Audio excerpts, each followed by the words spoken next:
আসসালামু আলাইকুম সম্মানিত দর্শক, আজকে আপনাদের সামনে যেই ঘাসটি কাটা হচ্ছে এটি হলো সেই ডক্টর জহির স্যারের চীন থেকে আনা যারা ওয়ান হাইব্রিড ঘাস। দর্শক শ্রোতা, এই ঘাসটি মূলত বর্তমান বাংলাদেশের আবহাওয়াতে বা বাংলাদেশের প্রেক্ষাপটে খুবই ভালো ফলন হয় এবং বিঘা প্রতি আপনার 7 থেকে 8 টন ফলন হয়। আর এই যারা ওয়ান হাইব্রিড ঘাসটি ডক্টর জহির স্যারের তথ্য মতে আপনারা যদি 45 থেকে 50 দিনে বা 60 দিনের ভিতরে কেটে খাওয়াতে পারেন, তখন কিন্তু এই ঘাস থেকে প্রায় 15 থেকে 18% প্রোটিন আপনারা এই ঘাস থেকে পাবেন।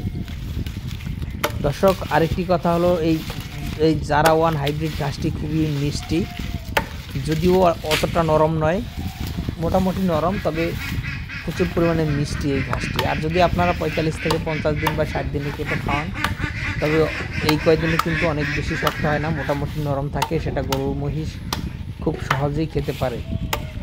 তো দর্শক, যারা ছাগল বা গারলের খামার যাদের রয়েছে তাদেরকে আমি বলবো, আপনারা যারা ঘাসটি না লাগিয়ে ইন্দোনেশিয়ান স্মার্ট নেপিয়ার ঘাসটি লাগাবেন, কারণ ছাগল গারল স্মার্ট নেপিয়ার ঘাসটি বেশি পছন্দ করে কিংবা বেশি খায়।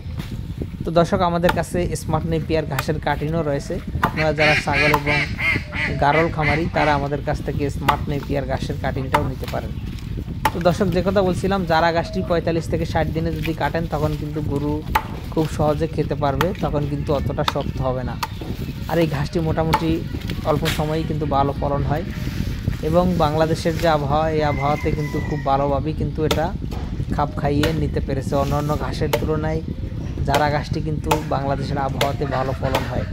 তো দর্শক, আপনারা যদি চান এই জারা ঘাস চাষ করতে, তাহলে আমাদের কাছ থেকে এই ঘাসের কাটিং সংগ্রহ করতে পারেন।